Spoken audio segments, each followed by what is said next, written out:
c'est parti pour un autre numéro de votre émission Commentaire de l'adoration. Un programme qui permet de sasser et ressasser tous les moments importants qui marquent le culte d'adoration au sein du ministère chrétien du combat spirituel.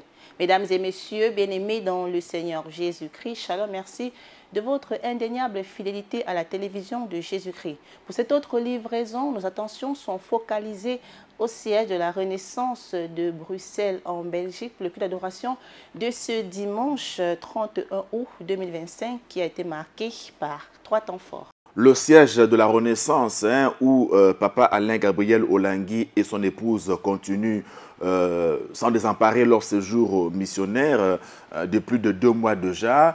Ils y sont rejoints par maman Sophie Kimbibi Olangui qui elle aussi a rejoint son mari et aussi le couple Kasseya qui se trouve donc à Bruxelles. Et donc le culte d'adoration a connu, vous l'avez dit, 3 temps forts. D'abord le témoignage du disciple de Jésus, Papa Kazadi de Kinshasa, qui est en séjour à Bruxelles avec son épouse, et aussi l'accueil de maman Kasseya qui revient de Lyon et de Paris en France. Et enfin, le message du jour qui a été délivré par Papa Ndongo Mokana, coordonnateur national du ministère chrétien de la Fondation Langui Wosho en République du Congo, qui lui aussi est en séjour à la Renaissance. Le décor ainsi planté, commençons par le tout premier temps fort de ce commentaire de l'adoration. Il s'agit du témoignage de Papa Kazadi qui est donc en séjour, lui ainsi que son époux, du côté du siège de la Renaissance de Bruxelles en Belgique. Ils ont donc décidé de communier avec les bien-aimés de ce côté-là pendant l'adoration de ce dimanche. Dieu nous dit dans sa parole que nul ne vient à lui et ne rentre tel qu'il était venu. Lorsque nous prenons le fil conducteur de ce culte d'adoration, l'Esprit de l'Éternel te saisira et tu seras transformé. Dieu veut simplement nous dire que lorsque nous rentrons en contact avec son onction, nos vies ne doivent plus rester les mêmes. Et c'est justement ce que Papa Kazadi a vécu sur le plan professionnel. Il faut dire que sa rencontre avec le Dieu du combat, il y a une vingtaine d'années, cette rencontre a donc fait bouger spirituellement les lignes dans sa vie, dans le sens du déblocage de ce qui était bloqué sur le plan professionnel. Suivons un extrait de son témoignage. C'est Dieu a fait que en 2016, j'avais connu une promotion. J'étais passé de l'institut du procureur général à l'avocat général près la cour d'appel. Ça, c'était au niveau de la cour d'appel. Mais bien aimé, quand j'ai eu ces grades-là d'avocat général, j'étais tombé malade. Une maladie, en tout cas, que je ne peux même pas expliquer. Je pense que quand madame était passée ici la fois passée, il avait parlé de ces cas-là. J'étais tombé malade, j'avais perdu plus de 20 kilos. Et nous sommes partis dans tous les centres de santé. En tout cas, on ne trouvait même pas cette maladie. Mais ni t'étais ce Dieu d'Olang ici.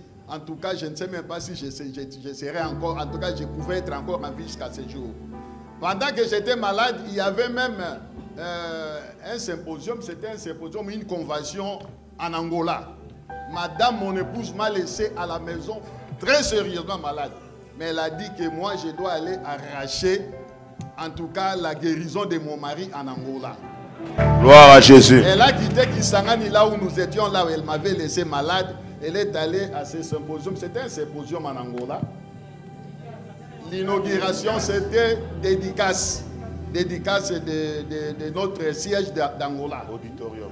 Et madame est partie là-bas.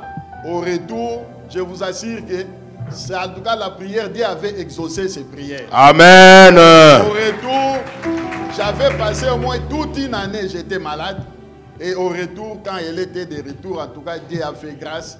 J'étais guéri et complètement, et personne ne croyait à cette guérison. Les gens se demandaient mais comment, parce qu'on me disait déjà que non, celui-ci, on va l'enterrer d'ici la fin de l'année. Il y a même des gens qui disaient ça, d'ici la fin de l'année, on va enterrer ce monsieur. Mais c'est grâce à ce Dieu d'Olangui, j'ai été guéri, je suis en vie jusqu'à ce jour. Et je vous assure qu'après cette maladie, en 2016, j'ai été promu avocat général. En 2020, j'ai été promu procureur général. Alléluia. En 2022, promu avocat général. Yes. En 2023, promu premier avocat général. Alléluia. Donc, ce Dieu-là, il Elle a fait beaucoup de choses dans ma vie. Alléluia. Et je voulais même témoigner pour madame, mon épouse, quand elle était rentrée. Elle dira ceci, il y avait une chanson là de Laure Mbongo, je crois. Bagoyo Kassango, je crois. Et elle chantait, elle disait, âgée 2 ans a commis PG. Elle chantait comme ça, moi j'ai dit, mais cette femme, elle est en train de délirer. Chez nous, pour passer des grades, il faut attendre au moins 3 ans. Mais moi, j'étais passé SPG, âgé 2 ans, et elle commence à chanter âgé 2 ans a commis PG. Moi, j'ai dit non, ça arrivera d'abord comment? Mais je ne voulais pas la décourager. Moi, j'ai dit, c'est sa foi, je laisse. Et effectivement, 2 ans après, j'étais nommé procureur général. Alléluia. Et je lui ai dit, voilà, Dieu a exaucé encore ta prière. Moi, je pensais que c'était de la blague et pourtant, toi, tu prophétisais déjà. Donc, j'étais devenu avocat et procureur général. Et tout ça, je vous assure, c'est grâce à ce Dieu de la continuité.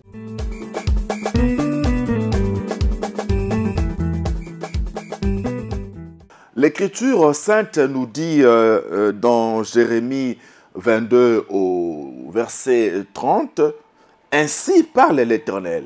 Inscrivez cet homme comme privé d'enfant, comme un homme dont les jours ne seront pas prospères, car nul de ses descendants ne réussira à s'asseoir sur le trône de David et à régner sur Juda. » Ça, c'est le programme de condamnation que Dieu établit sur cet homme. Voyez-vous, dont parle le prophète Jérémie. Le diable fait exactement la même chose.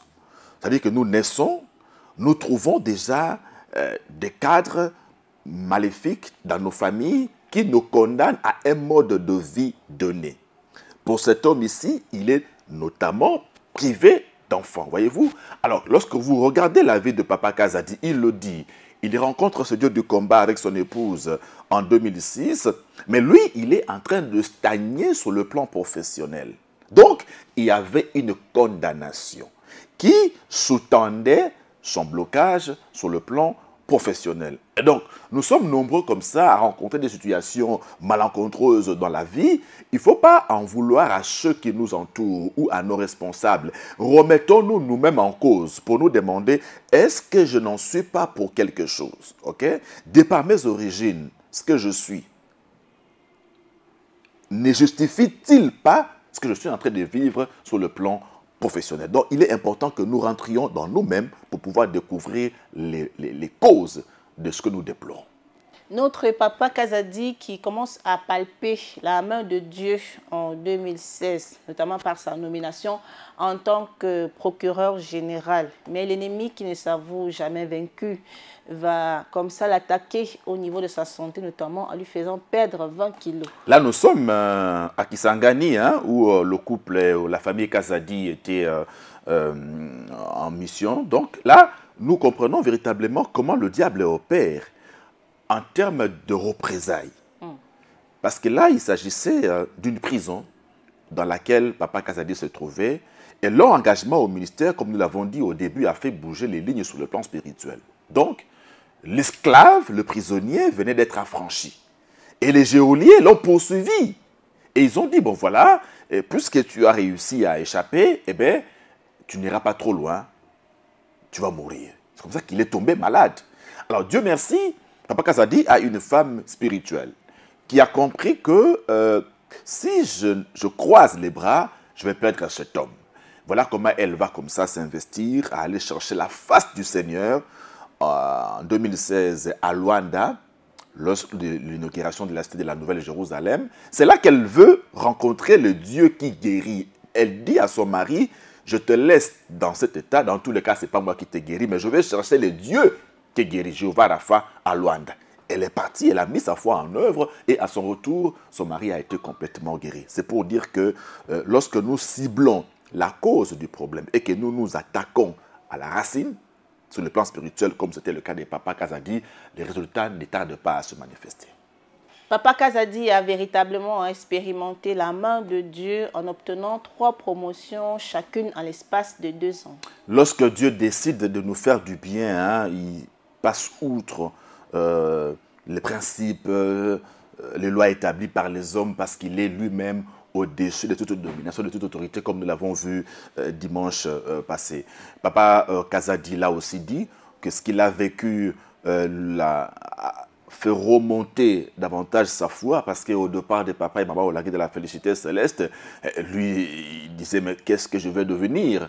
Les parents ne sont plus. Est-ce que... Alors là, Dieu a démontré qu'il est véritablement le Dieu de la continuité.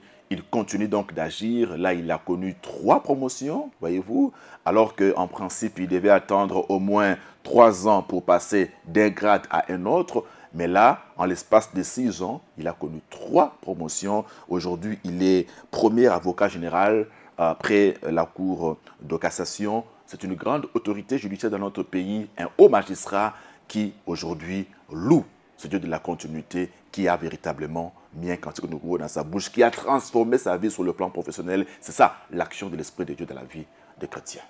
Et après ce témoignage, le berger sentinelle, Papa Alain Gabriel Olongui, a pris la parole justement pour saluer l'action du Saint-Esprit dans la vie de ce disciple de Jésus sous la continuité.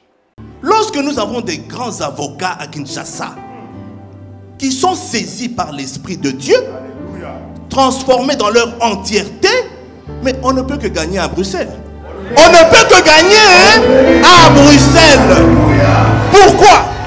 Mais pendant que nous sommes au front, eux nous donnent des conseils, eux nous donnent des stratégies, eux nous donnent des pistes, et ensemble dans la prière, nous ne pouvons que gagner la bataille de Bruxelles.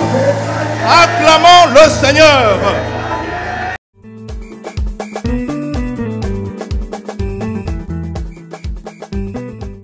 Nous rendons grâce à l'Éternel Dieu pour les merveilles qu'il a accomplies dans la vie de Papa Kazadi qui nous a bénis du côté du siège de Bruxelles en Belgique. Passons donc à présent à l'accueil qui a été réservé toujours ce même dimanche 31 août 2025 à Maman Kasseya, coordonnatrice internationale de la JCC en séjour en Europe.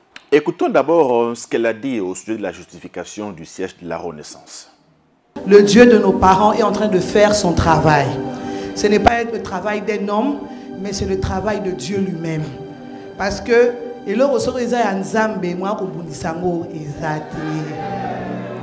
quand la révélation vient de Dieu, notre Dieu est au-dessus de tout. Comment est-ce que ce Dieu qui t'a créé, il est le créateur des créateurs. Alléluia. Lorsqu'il donne une vision, il donne la provision. Et lorsqu'il y a certains combats, lorsqu'il s'élève, il n'y a que Dieu lui-même qui peut combattre pour nous. Comme on dit en lingala, et si c'est vrai qu'à un moment donné, on peut dire qu'on était tous dépassés. On a vu comment est-ce que Papa Alain était tout le temps à Bruxelles. Même à qui on commençait à dire, ah, Papa Alain nous manque. À un moment donné, on sentait vraiment que ça pesait. Mais la Bible dit, heureux l'homme qui se confie en l'Éternel. Il est comme un arbre planté près des eaux. Amen. Papa Alain, avec toute l'équipe, ils ont fait le travail que les hommes pouvaient faire. Et ils ont placé leur confiance à Dieu. Et Dieu a démontré qu'il reste Dieu. Amen. Nous avons eu la victoire. J'aimerais vous annoncer que la victoire du siège de Bruxelles n'est pas seulement pour Bruxelles. Alléluia. Lorsque moi je prenais le vol, quelques jours avant, lorsqu'on nous a annoncé la nouvelle que nous avons récupéré le bâtiment, il y a une maman qui m'a dit, il faut dire à Papa Alain, il risque de recevoir presque 2 compartiments de la Cité de Triomphe. Et on se pose des questions. Est-ce que Salwana et Koko Kabiso, c'est le monde entier qui prépare leur billet d'avion pour venir adorer là-bas? Alléluia. Papa Kazadi a su le dire. Donc le siège de l'Afrique, le siège de l'Amérique, tout le monde se prépare. Donc le siège de la Renaissance, préparez-vous à accueillir le monde entier finalement.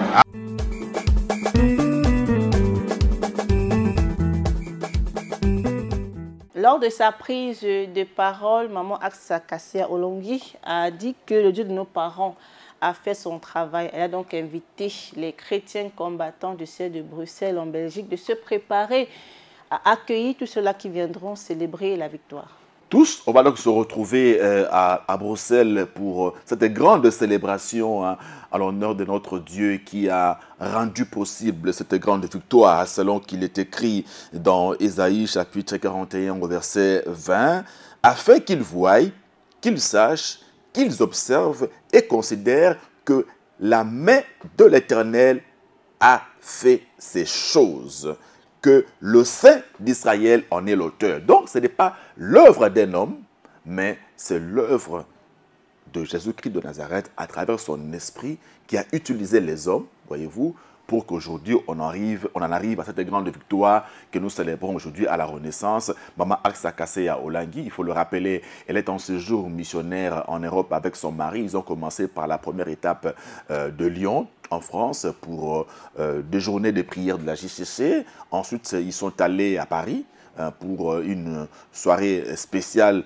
de prière pour la rentrée scolaire et académique de JCC. Et là, ils sont à Bruxelles, à la Renaissance, où ils ont organisé une journée dénommée 15 heures de prière intense pour la JCC. Il y avait les jeunes chrétiens combattants, non seulement de Bruxelles, il y en avait de Paris, il y avait de JCC de Lyon, de Bonne-Cologne et d'autres sièges qui sont venus, n'est-ce pas, passer ce moment intense de prière à la Renaissance. Après cet accueil chaleureux qui a été réservé à Maman Aksa Kaseya Olangui, coordinatrice internationale de la JCC, passons donc au tout dernier temps fort de ce commentaire de l'adoration, le message du jour qui nous a été délivré par le disciple de Jésus, Papa Ndongo Moukana, promotion Gédéon, coordinateur national du siège de Brazzaville, qui a d'abord introduit son message en nous faisant un rapport comme ça de la situation de la Fondation Olangui Wosho du côté de la République du Congo, en dénonçant ce qu'il appelle la 5e roue.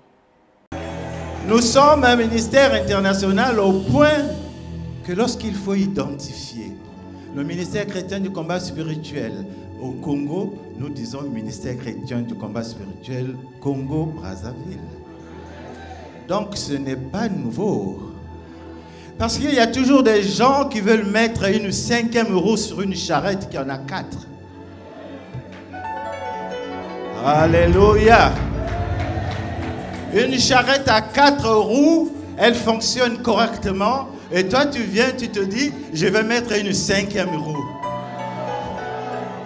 Ta 5e roue ne servira à rien. Parce que nous avons le ministère chrétien du combat spirituel, barre Londres, barre Angleterre, barre les États-Unis, barre Washington, barre partout. Bien aimé, je répète que c'est scriptural. C'est-à-dire que lorsqu'on écrit, on met barre quelque chose. Pour qu'il n'y ait pas confusion entre le ministère chrétien du combat spirituel de Bruxelles avec celui de New York. Cela ne veut pas dire qu'il y a des gens qui ont fait des trouvailles. Il n'y a pas de trouvailles. Il n'y a pas de trouvailles. Depuis longtemps, nous sommes ministère chrétien du combat spirituel, Bar Congo-Brazzaville. Sur le plan scriptural, je vais vous acclamer très fort, Jésus.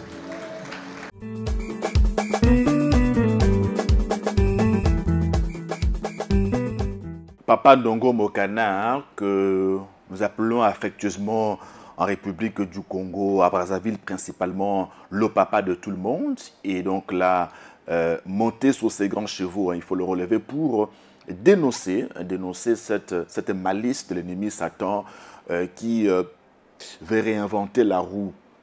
Là, nous avons à l'esprit ce que Papa Alain Gabriel Olangui nous a dit un jour ici à la Cité des Triomphes, qu'il n'est pas question pour nous de réinventer la roue dans ce ministère. La vision de nos parents, elle est là, elle nous a fait tant de bien. Nous devons simplement nous inscrire à pérenniser cette vision, à pérenniser la mission qui en découle. Et Papa Ndongo Moukana est on ne peut plus formel en parlant en fait d'un plagiat, il faut dire ça comme ça. Et ce n'est pas une trouvaille, ce n'est pas une découverte, une invention d'hommes ingénieux. Non, il s'agit plutôt d'un plagiat, d'une singerie de ce que nous vivons déjà dans ce ministère. Papa Ndongo dit que ça existe déjà, parce que nous avons un ministère international, et lorsqu'on doit identifier, par exemple, le siège de Bamako, au Mali, on va dire ministère chrétien du combat spirituel Bamako. Et quand il faut l'écrire, eh bien, on va dire MCCS bar Bamako, voyez-vous. Donc c'est sur le plan structural, ça s'écrit, mais ça ne se dit pas, ça ne se lit pas. Et donc, il n'est pas question ici de croire qu'il s'agit d'une nouveauté. Non, le diable est un véritable imitateur, on le sait. L'homme de Dieu poursuit en s'inscrivant en faux contre ceux-là qui prétendent améliorer la vision du ministère chrétien du combat spirituel. Il a bien dit, il y a un seul ministère, le siège international est basé à Kinshasa. Ils vont améliorer la vision de Maman Olangi. La vision est une alliance très spécifique entre un homme et son Dieu.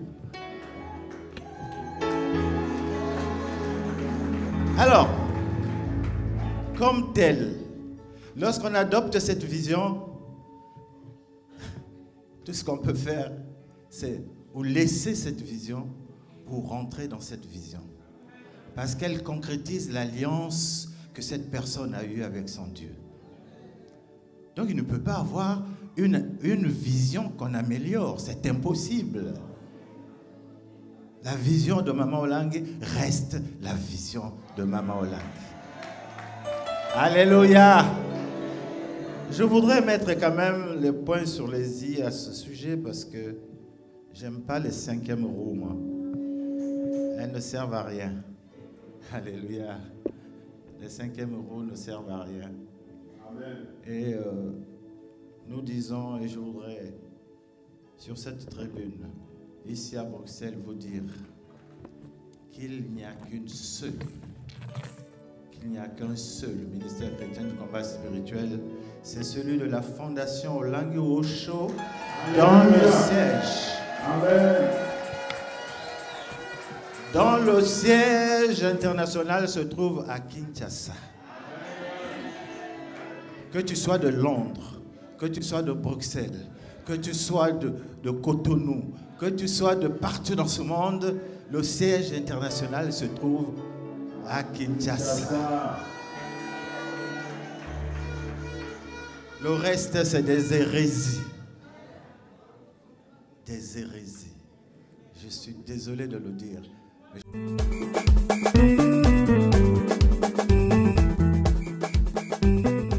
Alors, si nous disons tous que nous avons été à l'école de Papa et Maman Olangi, donc nous sommes des Josué, il faut que nous ne perdions pas de vue ce que Dieu a dit à Josué après le départ de Moïse. Hein. Josué chapitre 1er, on va lire le verset 7. Hein. Dieu dit à Josué, fortifie-toi seulement et aie bon courage en agissant fidèlement selon toute la loi que Moïse, mon serviteur, t'a prescrite. Ne t'en détourne ni à droite ni à gauche, afin de réussir dans tout ce que tu entreprendras. Voyez-vous, agir fidèlement. Ne s'en détourner ni à gauche ni à droite. Dieu ne demande pas à Josué d'améliorer la vision laissée par Moïse ou la mission laissée par Moïse. Quelle amélioration y a-t-il apporté? C'est des choses qui sont éminemment spirituelles. Papa aimait souvent le rappeler, hein, paraphrasant Daniel pour dire que Maman Olangi était seule lorsqu'elle a eu cette vision-là. Donc lui dormait avec son épouse, mais il n'a pas eu cette vision. Alors, en vertu de quoi l'on va aujourd'hui se présenter comme des personnes ayant les épaules spirituelles assez larges pour prétendre améliorer des visions. Quels sont les éléments d'amélioration que l'on apporte? Voyez-vous, c'est simplement des hérésies, hein, pour reprendre l'expression de Papa Ndongo Mokana. C'est l'œuvre du malin qui veut, n'est-ce pas, attirer les faibles. Et nous savons tous que dans ce ministère, les parents nous ont suffisamment enseigné pour démêler le vrai du faux, démêler le blé de l'ivraie. Si nous sommes véritablement, comme on le prétend, être enfants de Papa et Maman Olangi, marchons en suivant leurs traces. La Bible dit que ton oui soit oui, que ton non soit non. Ce qu'on y ajoute vient du diable. C'est l'œuvre des partisans, hein, de la cinquième roue qu'a décrié Papa Ndongo Mokana. On croit innover, mais alors que la Bible nous dit qu'il n'y a rien de nouveau sous le soleil, hein, c'est simplement une alerte qui est une sonnette d'alarme, mais qui est tirée par Papa Ndongo Mokana pour nous dire, attention, le diable est en train d'agir, soyons vigilants pour ne pas tomber dans ce piège. Passons donc à présent au vif du message de l'homme de Dieu qui a intitulé ça sur le sous-thème « Le riche et le pauvre face à l'esprit de l'Éternel ». Alors, c'est le sous-thème du thème général qui a été donné. L'esprit de l'Éternel te saisira et tu seras transformé. Papa Ndongo s'est reposé sur la parabole de l'homme riche et du pauvre Lazare dans Luc chapitre 19, plutôt 16, du 19e au 24e verset. Alors là, le récit biblique, nous le connaissons. C'est qu'il y avait cet homme riche donc qui avait, la Bible parle d'une vie joyeuse et brillante, aux antipodes du misérabilisme de Lazare, qui était donc couvert d'ulcères et qui se couchait à la porte de l'homme riche, espérant, souhaitant se rassasier des miettes qui tombaient de la table de l'homme riche. Alors, finalement, les deux sont morts. Abraham donc, reçoit dans son sein le pauvre Lazare, et le feu éternel de l'enfer reçoit donc l'homme riche. Et là, Papa Ndongo Mokana donc, nous situe par rapport à l'action du Saint-Esprit. Alors, il commence par répondre à deux questions majeures. La première, l'homme riche s'est-il retrouvé en enfer parce qu'il était riche? Le pauvre Lazare s'est-il retrouvé au ciel parce qu'il était pauvre? Écoutons ces réponses. Il y a des riches, des mauvais riches et des bons riches. Nous disons qu'il y a des bons pauvres et des mauvais pauvres. Alléluia. Ce n'est pas parce que tu es riche que Dieu ne voudra pas que tu ailles au ciel. Ce n'est pas parce que tu es président. Papa, c'était quoi votre titre? Ce n'est pas parce que tu es le premier avocat général que tu n'iras pas au ciel. Mais si tu es un mauvais, tu iras en enfer. Alléluia. Alléluia. Parce que le mauvais riche, c'est qui? Le mauvais riche, c'est celui qui ne connaît pas Christ comme toi et moi. Il n'a pas d'amour.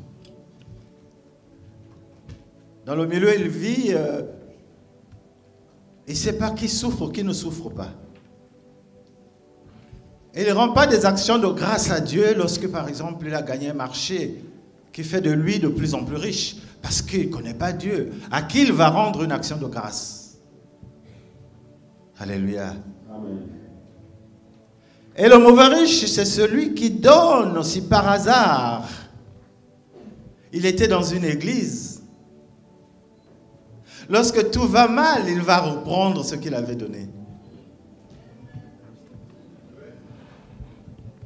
Alléluia. Amen. Je ne sais pas si vous avez déjà rencontré des mauvais riches. Moi, j'en ai rencontré. Il va reprendre. Parce qu'il va vous dire que c'est moi qui ai acheté. Il va vous dire que ce qui est là, c'est à moi. Je reprends. Il enverra des gens cassés partout reprendre parce que c'est lui qui avait sorti l'argent. Alléluia. Amen. Le mauvais riche. C'est pour ça que le mauvais riche peut aller en enfer. Parce qu'il n'a pas d'amour. Et l'un des premiers commandements de l'Éternel, c'est l'amour. C'est l'amour. Maintenant, je vous disais qu'il y a aussi des mauvais pauvres. Parce que le mauvais pauvre, c'est celui qui est jaloux, justement, du riche. Le mauvais pauvre, c'est celui qui est envieux. Celui qui est haineux. Au lieu de chercher sa délivrance, il est jaloux de celui qui est riche. C'est un mauvais pauvre. Et ce pauvre ira en enfer. Il ira en enfer. C'est un mauvais pauvre. Or, le bon pauvre, ça paraît paradoxal. Le bon pauvre, ce n'est pas sa pauvreté qui est bonne, mais son esprit qui est bon. C'est-à-dire que le mauvais pauvre saisi par l'Esprit de Dieu est celui qui bénit le Seigneur parce qu'il sent que dans la maison de son voisin, les enfants progressent à l'école. Il sent que dans la maison de son voisin, il y avait 2 voitures, il y en a maintenant 6. Il dit, oh Seigneur, gloire à Dieu, même si je n'ai encore rien, mais j'ai espoir que moi aussi j'aurai quelque chose. Amen. Voilà le bon pauvre.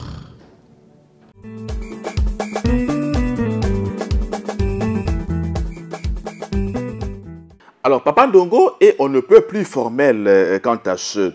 Il explique d'abord que ce n'est pas parce que cet homme riche était riche qu'il s'est retrouvé en enfer. Mais c'est parce qu'il était un mauvais riche. Un mauvais riche, c'est celui qui ne connaît pas Dieu, qui ne vit donc pas sa richesse conformément à la parole de Dieu. Et le pauvre Lazare, plein d'ulcères, se retrouve dans le sein d'Abraham, non pas parce qu'il est pauvre, mais parce qu'il est un bon pauvre. Ce qui est paradoxal, comme l'a relevé Papa Ndongo Mokana. Un bon pauvre, c'est celui donc, qui est transformé par l'action du Saint-Esprit. Il dit, bon pauvre, c'est son esprit qui est bon. Mais la pauvreté n'est pas bonne, elle est mauvaise. Donc c'est son esprit qui a été transformé par le Saint-Esprit, au point que le bon pauvre, c'est quelqu'un qui n'est pas haineux, envieux, jaloux, comme l'est le mauvais pauvre. Lui, il sait qu'il n'en a pas, mais il rend grâce à Dieu pour ceux qui en ont. Il bénit Dieu pour la vie des riches et espère que son tour aussi viendra un peu comme nous le disons généralement, le panier circule encore.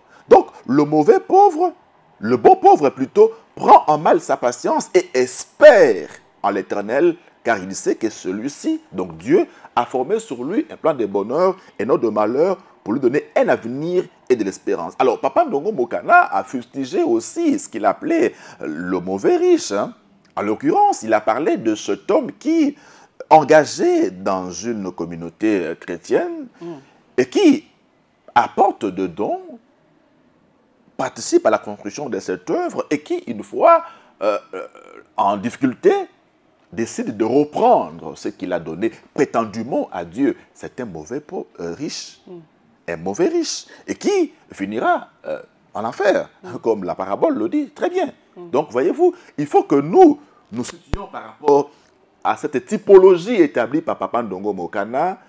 Sommes-nous riches? Oui. Mais sommes-nous des bons ou des mauvais riches? Sommes-nous pauvres? Oui. Les sommes-nous mauvais ou bons? Voyez-vous, il faut se situer par rapport à cela et recevoir l'action de l'Esprit de Dieu qui vient par la suite nous transformer. L'homme de Dieu poursuit son message par nous dire que le nom du riche n'était pas connu. Par contre, le nom du pauvre était connu. On sait bien qu'il s'appelait pauvre Lazare. Mais pourquoi le nom du riche n'était pas connu? Suivons la réponse avec Papa Ndongo Mokana. Vous voyez que sur le plan de dénomination, le pauvre devient riche parce que lui, il a un nom. Il s'appelle Lazare. Mais toi, tu es riche. Qui es-tu? What is your name? Yeah. Le riche n'a pas de nom. Mais le pauvre a un nom. Il va se prévaloir d'avoir un nom. Mais ici, notre riche n'a pas de nom. Il n'a pas de nom. C'est ce qui est étonnant. Amen. Amen.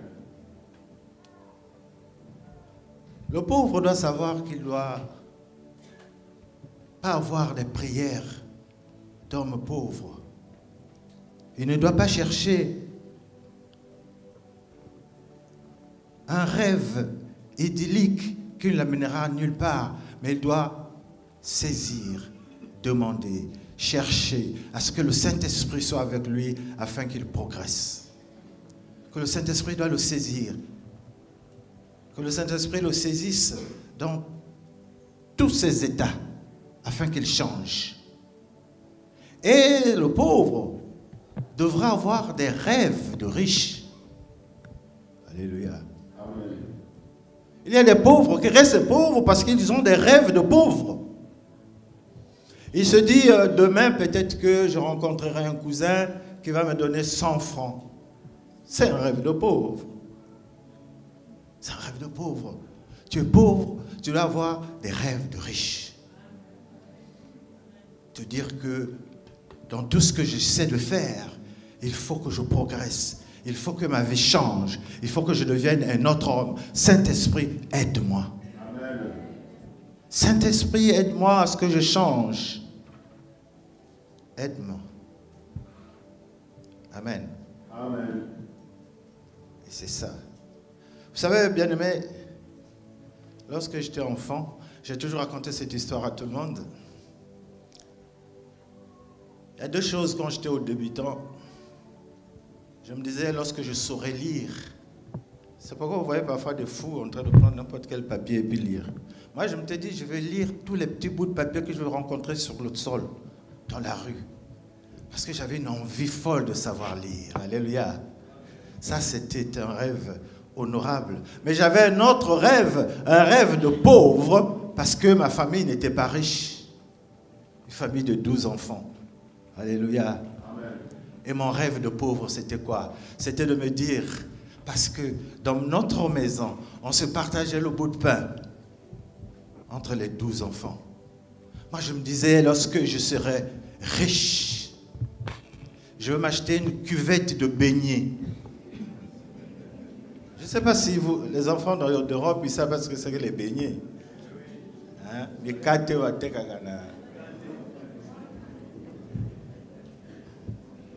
Voilà mon rêve de pauvre. Le rêve d'enfant pauvre.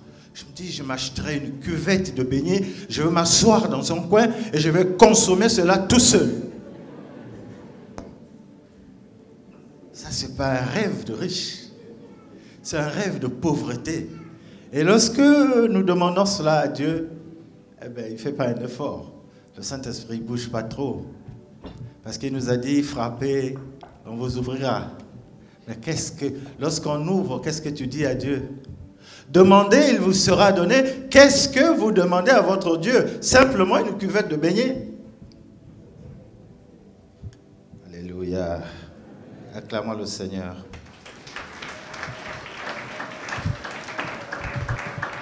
Alors notre riche, qui ne traite avec personne dans le quartier, on ne sait même pas quel est son Dieu, il est dans quelle religion, qui il est. Tout ce qu'on sait, c'est que boum, le matin, il est parti. Vitre montée, vitre fumée, vitre teintée, on ne sait pas qui il est. Il n'a pas de nom. C'est quelque chose d'étrange parce que dans nos pays, bien-aimés dans le Seigneur, lorsqu'un riche cohabite avec des gens, entre guillemets, pauvres, les pauvres là lui donnent toujours des surnoms. Alléluia. Mais celui de la Bible là, il n'a même pas de surnom. Chez nous, souvent on dit vieux nanga aleki, ou alors on dit moto ngenge. C'est un nom qu'on donne aux riches. On dit apesa atalate. C'est-à-dire que ce riche-là, quand il donne, il regarde même pas ce qu'il met la main dans la poche et puis il donne ce qu'il y a. Ça, c'est les noms qu'on donne aux riches dans les quartiers. Alléluia. Amen. Mais notre riche n'avait même pas de surnom. Il y en a qu'on appelle un colo budget. Ah, un colo budget. Quel budget? Alléluia. Amen. Ou simplement, dans un groupe de jeunes, lorsqu'il y a contradiction, il y en a qui disent oh vieux Nabiso, Botikaye, laissez-le tranquille. Alléluia, laissez-le tranquille. Nous avions un riche dans un quartier, il vivait dans un quartier de gens pas très nantis. Et on l'appelait Coin-ti-coin. Cela veut dire mot à mot, d'un coin à un autre. En fait, il phagocytait toutes les parcelles qui étaient autour de lui. Alléluia. Il commence par une parcelle, il acquiert, il va à la deuxième, il acquiert, il va à la troisième, il acquiert. C'est ainsi qu'il va d'un coin à un autre du quartier. Voilà les riches qui ont souvent des noms. Et lorsqu'ils n'ont pas de nom, ils ont au moins des surnoms. Mais le riche, ici, n'a ni nom ni surnom. Cela est étonnant. Or, la Bible nous dit ceci, bien-aimés dans le Seigneur, pour que nous puissions savoir pourquoi ce riche-là est allé en enfer. Pourquoi il n'est pas allé dans le sein d'Abraham. Prenons l'Apocalypse 25.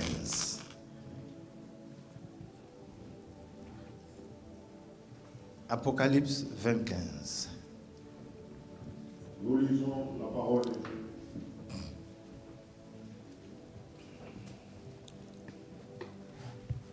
La Bible déclare ceci: quiconque ne fut pas trouvé écrit dans le livre de vie fut jeté dans l'état de feu. Alléluia. Amen. Quiconque ne fut pas trouvé écrit dans le livre de vie fut jeté dans l'étang de feu. Quiconque ne fut pas trouvé écrit dans le livre de vie. Qu'est-ce qu'on écrit dans le livre de vie, sinon que les noms? Dans le livre de vie, on ne fait pas la description de quelqu'un. Papa Ndongo, bon, il a un gros nez, bon, il est... Non. On écrit le nom de la personne. Le nom, Papa Ndongo. Son nom est écrit sur le livre de vie. Mais bien aimé, si d'aventure, Papa Ndongo n'a pas de nom, mais qu'est-ce que vous voulez qu'on puisse écrire sur le livre de vie? C'est comme notre riche, il n'a pas de nom. Il n'a même pas de surnom. Donc il ne peut pas être trouvé, son nom ne peut pas être retrouvé sur le livre de vie, dans le livre de vie. Alléluia. Amen. Et quand ton nom ne se retrouve pas sur le livre de vie, eh ben, tu vas en enfer. Voilà pourquoi notre riche se retrouvait en enfer. Pour toutes ces choses. Il n'a pas de nom. On ne peut rien écrire. La Bible est claire. Alléluia. Amen. Au psaume 9, 6, la parole de Dieu nous dit ceci. Tu châties les nations. C'est Dieu qui châtie les nations. Tu châties les nations, tu détruis le méchant, tu effaces leur nom pour toujours et à perpétuité. La parole de Dieu nous dit que Dieu efface les noms des méchants. Il efface le nom des riches. Psaume 9, 6. Tu effaces leur nom pour toujours et à perpétuité. Ça devient même une malédiction générationnelle. Puisque personne n'aura un nom. Parce que Dieu a effacé. Dieu a effacé. Bien aimé, c'est pourquoi nous devons chercher la cohabitation avec l'Esprit Saint qui va nous changer. Il va nous changer. Parce que sans l'Esprit Saint, nous ne pouvons rien. Nous ne pouvons rien. Nous serons comme ce riche dont le nom a été effacé à perpétuité. C'est vraiment effrayant parce que, écoutez ce que dit le Proverbe 10:7. Proverbe 10:7. La mémoire du juste est en bénédiction, mais le nom des méchants tombe en pourriture. Tu avais peut-être un nom au départ, mais tu n'es pas injuste. Ton nom tombe en pourriture. Donc, comme est poli. Comment peut-on t'inscrire sur le livre de vie? Ton nom est tombé en pourriture. Donc, quand on passe, on ne sait même pas qu'il y avait un nom là quelque part. Il est tombé en pourriture. Combo est poli. Simplement parce que tu as été un riche mauvais qui n'a pas fait recours au Saint-Esprit de Dieu. Parce que tu as été un riche qui n'a pas été transformé. Ton nom est tombé en pourriture. C'est la parole de Dieu qui le dit. Alléluia.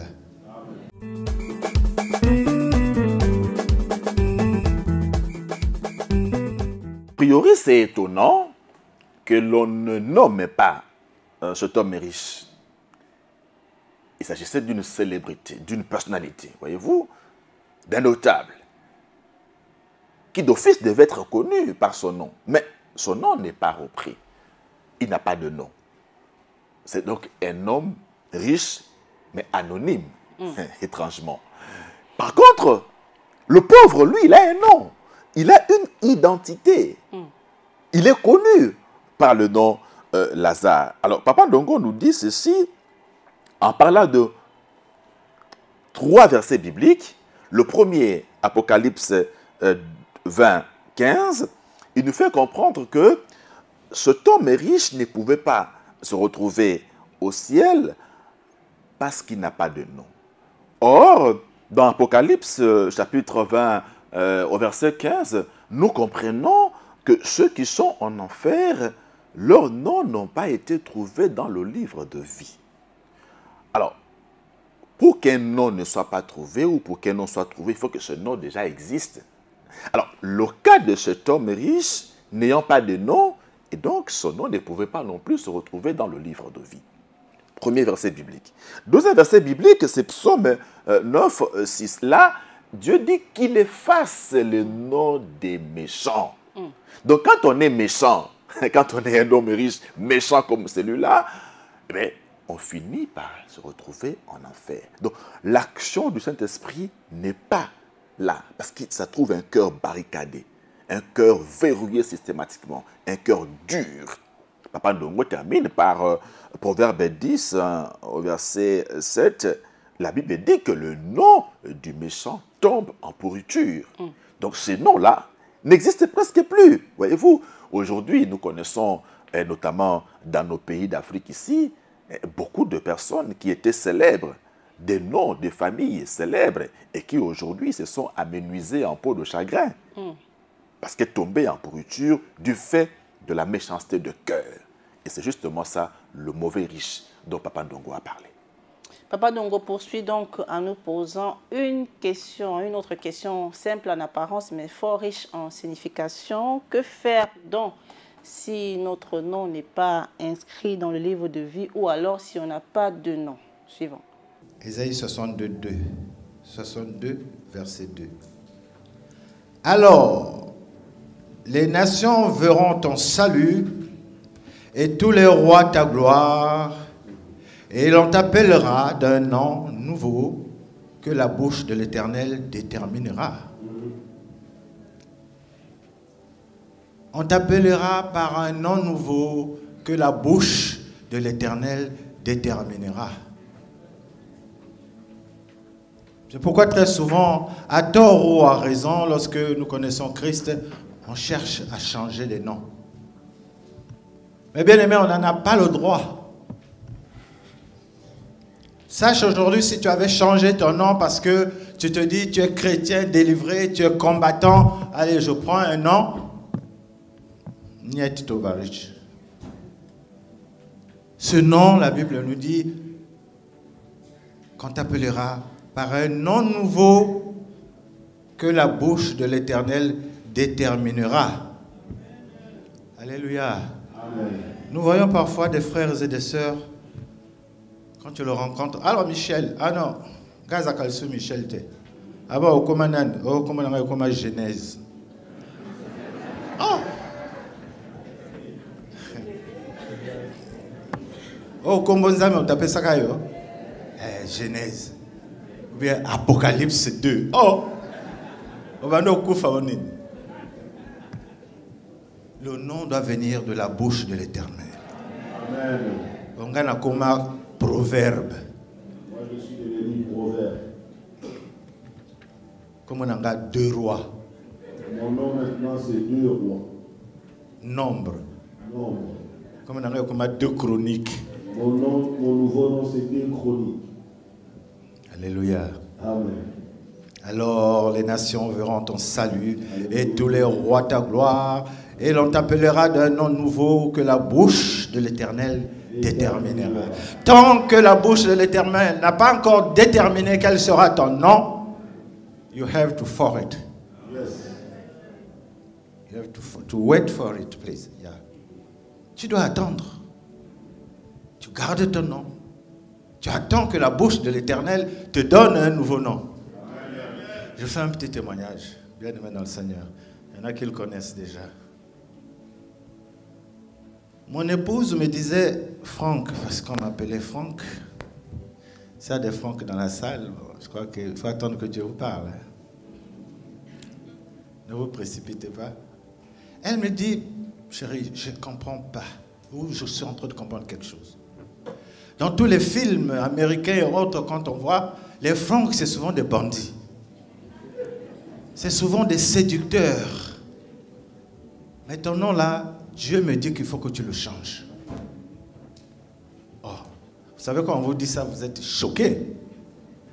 Au fond de toi, tu te dis, mais maman, vraiment, hein? Mais tu fais parfois comme si vraiment tu compatis et tout, mais au fond de toi, tu es choqué. Tu es choqué. Alors je dors.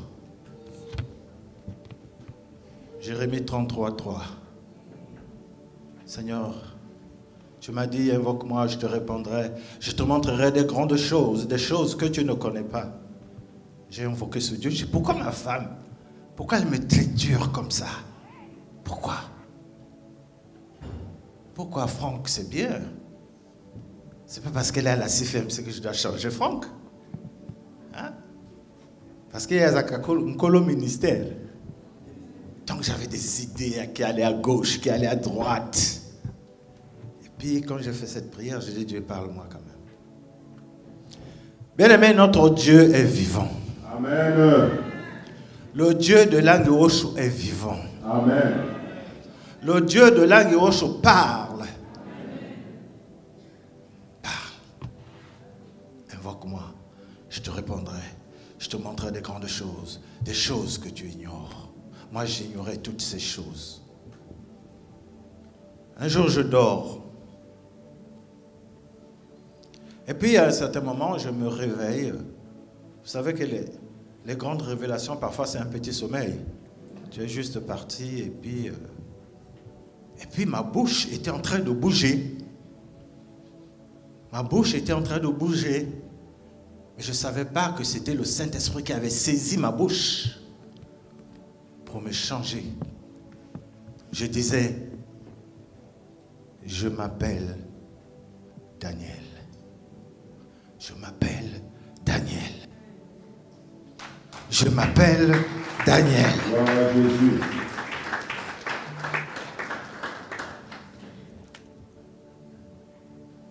Tout en parlant, je ne sais pas pendant combien de temps j'avais commencé à parler, mais ce que je sais, c'est que ça m'a réveillé. Et au moment où j'étais en éveil, ma bouche continuait à dire, je m'appelle Daniel.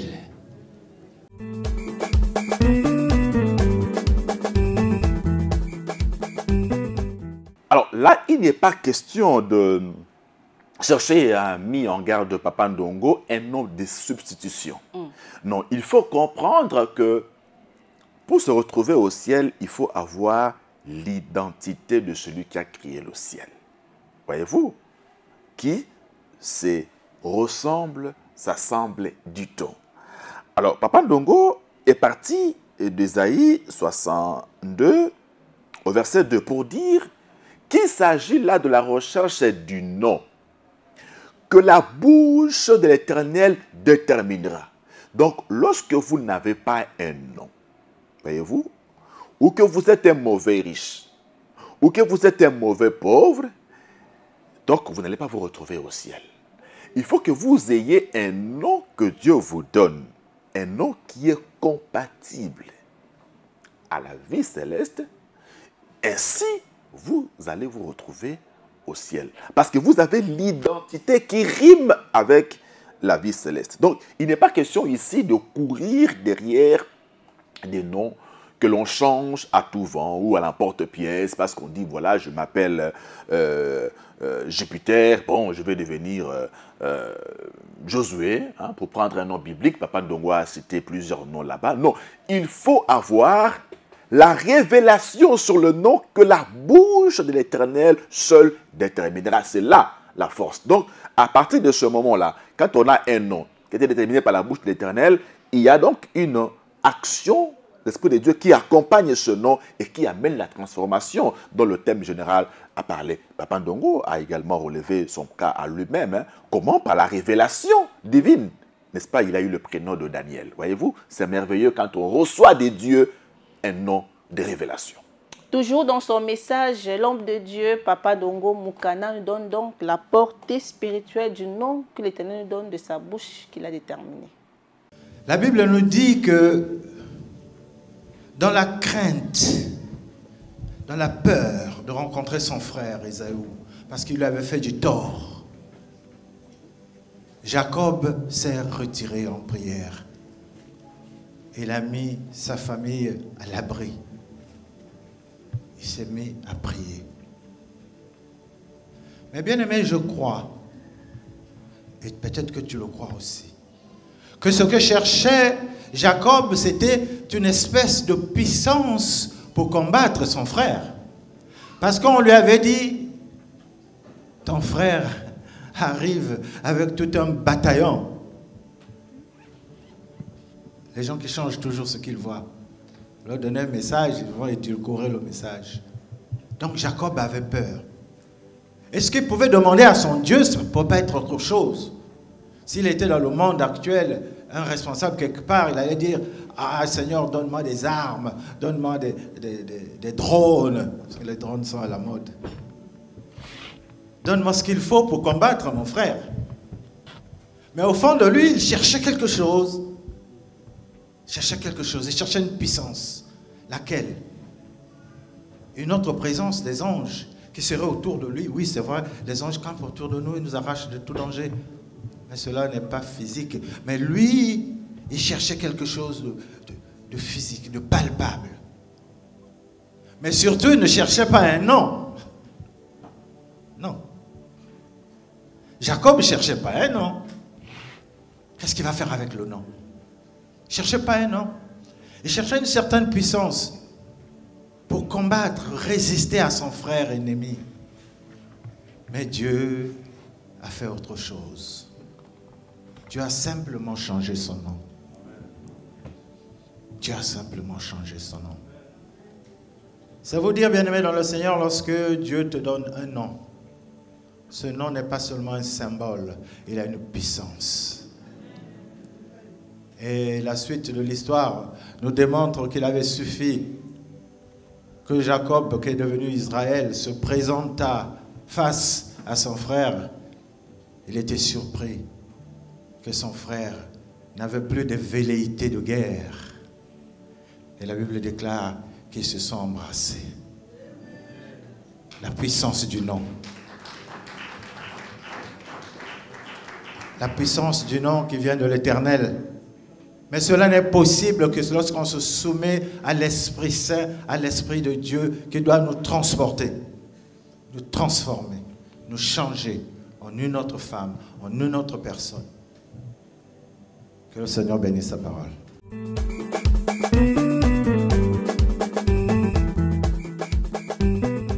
Il est très important de s'inscrire dans le schéma que Dieu a prévu pour notre transformation au moyen de son esprit qui nous saisit et donc qui nous conduit également. Là, nous voyons comment le Saint-Esprit a impacté la vie de Jacob, hein, qui était à la recherche de la puissance, comme l'a dit Papa Ndongo Moukana, afin de se sentir en sécurité face à son grand frère Ésaü qui venait lui régler des comptes.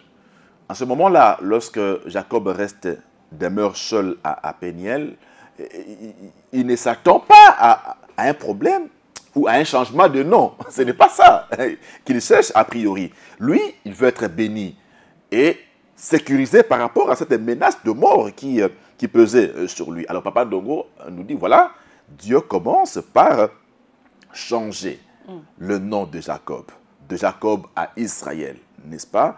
Parce que dans ce changement-là, il y a la puissance de l'Esprit de Dieu qui va avec. Il dit, au-delà du symbole, ce changement-là représentait une puissance de Dieu qui transformait, comme pour dire, la vie de Jacob. Et on a vu effectivement comment Jacob, après cette rencontre-là, après le changement d'identité, d'usurpateur à celui qui a vaincu, qui a lutté avec Dieu et avec les hommes et qui a été vainqueur, nous voyons comment la vie de Jacob n'est plus restée la même.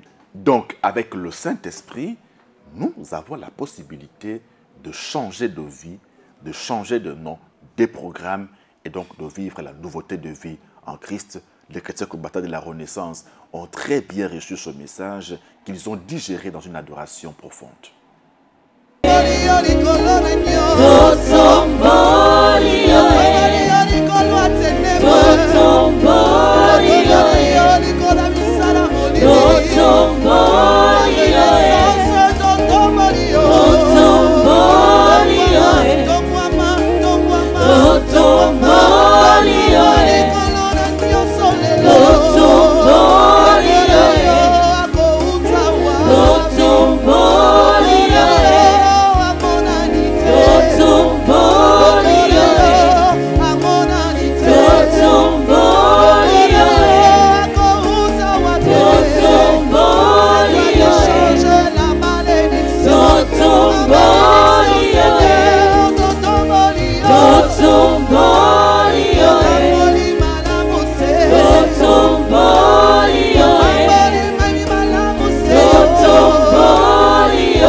L'Esprit de Dieu te saisira et tu seras transformé.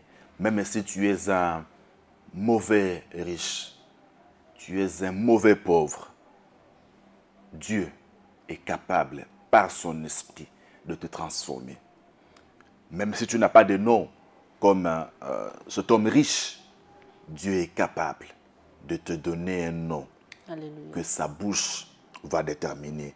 Et c'est ce nom-là, cette révélation-là qui va changer ta vie comme Jacob l'a expérimenté lorsqu'il est devenu Israël après avoir passé du temps dans la présence de Dieu. Voyez-vous, l'essentiel du message qui a été donné ce dimanche à la Renaissance, et nous espérons que chacun de nous a trouvé sa part dans ce message très important de Papa Ndongo Mokana, coordinateur national du ministère chrétien du Coupas de la Fondation Olangi Osho en République du Congo. Tout en nous souhaitant de vivre l'œuvre transformatrice du Saint-Esprit. Mesdames et messieurs, c'est par ces mots que nous mettons un terme à cette émission.